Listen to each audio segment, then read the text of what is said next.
No vídeo de hoje eu vou mostrar para você os trechos da reunião de Bolsonaro com seus ministros em julho de 2022 que estão sendo completamente ignorados pela grande mídia, provavelmente de forma intencional, pois esses trechos são essenciais para entender o contexto daquilo que estava sendo discutido na reunião e deixam muito claro que não era um golpe de Estado que estava sendo planejado ali. Vem comigo.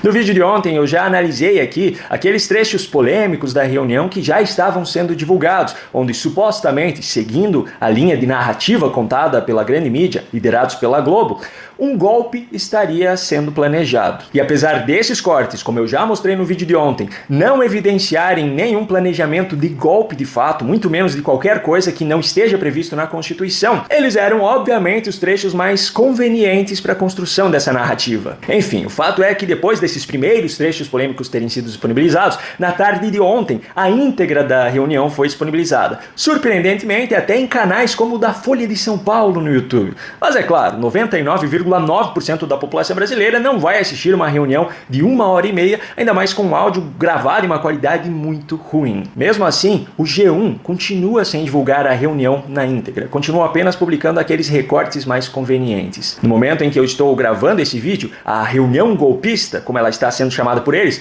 ocupa o maior espaço de destaque na página inicial do G1, incluindo matérias com as possíveis ilegalidades discutidas na reunião, sendo apontadas por Vera Magalhães, que é jornalista. Bom, vamos agora ao que interessa. As partes que estão sendo ignoradas pela grande mídia e que deixam claro que o que estava sendo planejado ali não era um golpe. A começar por algo muito óbvio. A tal reunião super secreta com assuntos muito polêmicos onde o maior golpe da história do Brasil estava sendo planejado.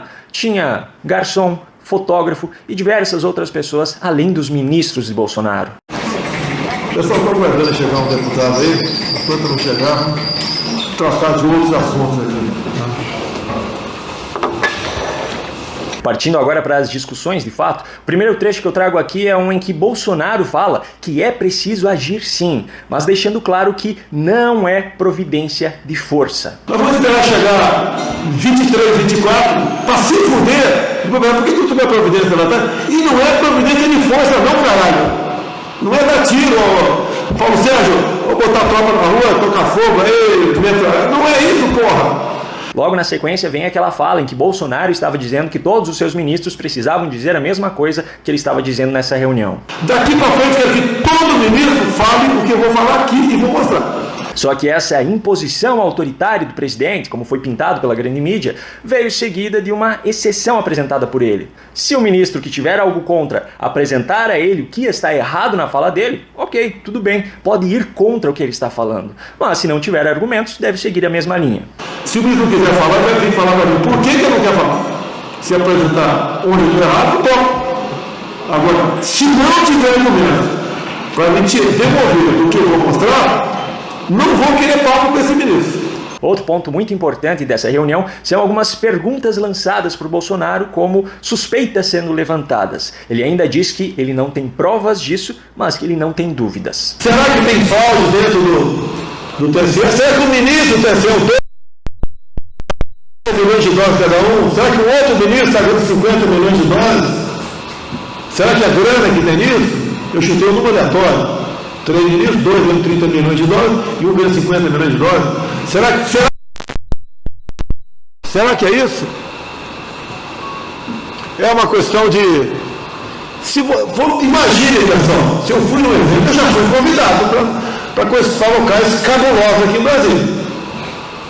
Será que se nesse local cabuloso, se eu tivesse cheirado uma carreira de cocaína, ou eu tivesse relações sexuais com outro 12 anos, o que vocês acham que acontecer com o povo agora? Se de repente no sistema. Será que isso aconteceu com alguém aqui em Brasília? Ou fora de Brasília? Será? Com todo respeito ao MD aqui, se ele fizesse essa barbaridade, seria refém também.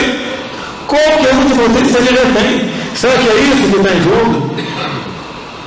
Eu não tenho dúvida do que está acontecendo. Não tenho provas de muita coisa, mas não tenho dúvida.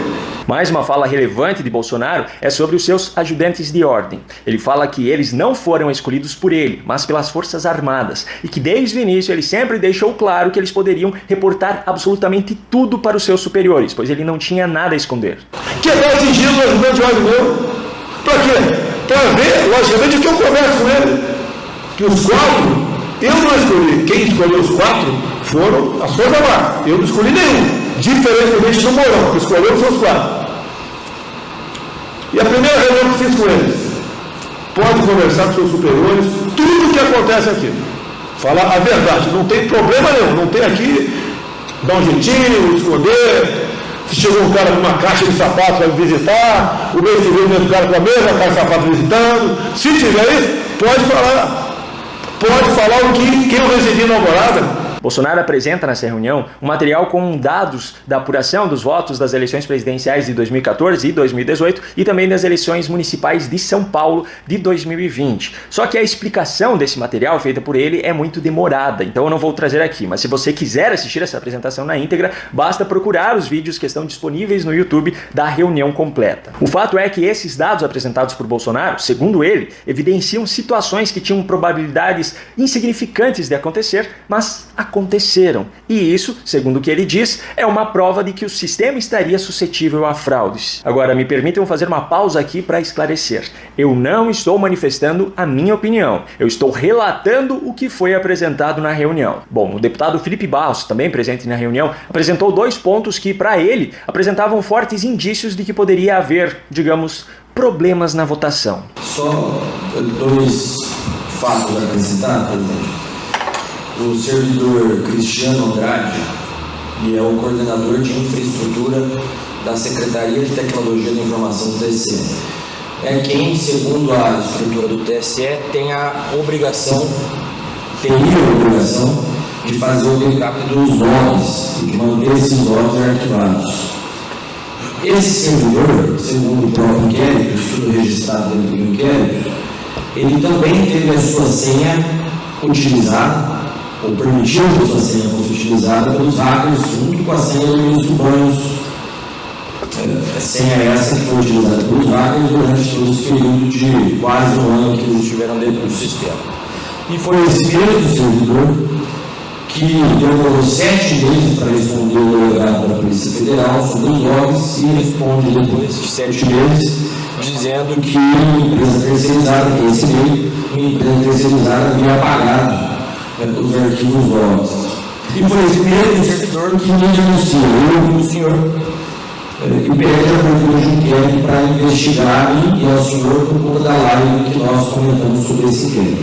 Então, o servidor teve a sua senha utilizada pelos hackers, permitiu que a sua senha fosse utilizada, ele pegou e guardado o arquivo dos logs, não guardou, responde depois de 7 meses que uma empresa apagou esses logs e ainda denuncia o senhor. E o segundo fato é que o delegado Vitor, o delegado que foi responsável pelo inquérito, esse inquérito de 2018, ele diz no depoimento dele que a praxe é que quando um hacker invade um órgão público, quando esse órgão público pede a abertura de um inquérito, já envia automaticamente os logs. Essa praxe, isso é feito sempre. Que isso não foi feito nesse caso do TSE, que só foi respondido a ele 7 meses depois, e mais grave, ele diz no depoimento dele que não foi permitido a ele fazer a perícia dentro do Tribunal Superior Eleitoral. Então, acho que esses 2 fatos também são graves dentro do que o senhor falou. Quem também se manifestou nessa reunião foi Anderson Torres, e na fala que eu trago logo a seguir, ele fala que é preciso agir agora, mas não desrespeitando os outros poderes, e ainda finaliza dizendo que é preciso haver um tipo de observação. A gente precisa atuar agora, é isso que eu tenho buscado fazer. Não estou desrespeitando poder nenhum, não estou querendo atropelar ninguém, mas precisa ter algum tipo de observação nisso. Um pouco adiante, Bolsonaro retoma a palavra, faz um apanhado das informações que foram apresentadas por ele mesmo anteriormente, também das informações apresentadas pelo Felipe Barros, e ainda cita uma situação em que ele havia divulgado algumas informações que, segundo o ministro Barroso, deveriam ter sido mantidas em sigilo. O TSE diz que os caras ficaram 8 meses lá dentro. com a senha do banco e a senha de outro cara ainda. Eu estou dizendo o que aconteceu. A eleição em São Paulo, não tem como. Do primeiro ao oitavo local, tirando a cada decimal, com 0,39%, igual ao mesmo percentual, com 100%, não existe isso. Então o algoritmo foi cravado ali, olha. Então o percentual final está decidido e varia aqui do lado depois da vírgula. Então, é isso daqui. A eleição do Aécio, a auditoria que eles fizeram, o nosso caso agora, a PF aqui trabalhando, acabou, quando eu vou para a segunda live, onde eu mostro o inquérito que ele recebeu, o inquérito sem qualquer classificação sigilosa, daí o TSE fala, ó, o Barroso, que é presente, né? O presidente Bolsonaro está divulgando dados sigilosos do Tribunal Superior Eleitoral, o inquérito ostensivo. Ele fala que as urnas são inexpugnáveis. Se são, por que inquérito? Quem não deixa mostrar o inquérito? Eu mostro o inquérito aqui agora, deixa bem claro. Quem quiser o inquérito da imprensa, eu entrego o inquérito. É sigiloso, para as meias dele. Quem dá a classificação sigilosa é quem entrega. A PF falou que não era. Não era, ponto final. E a eleição tem que ser livre, pessoal. Transparência total.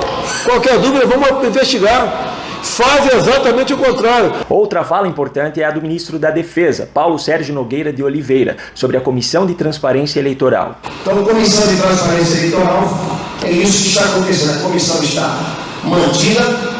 Vamos falar aqui muito claro, senhores, a comissão é para inglês ver. Nunca essa comissão sentou numa mesa e discutiu uma proposta. É retórica, discurso, ataque à democracia e eles fazem o que tem que ser feito. E na sequência ele apresenta os pontos que ele considerava como essenciais para garantir a lisura do processo eleitoral.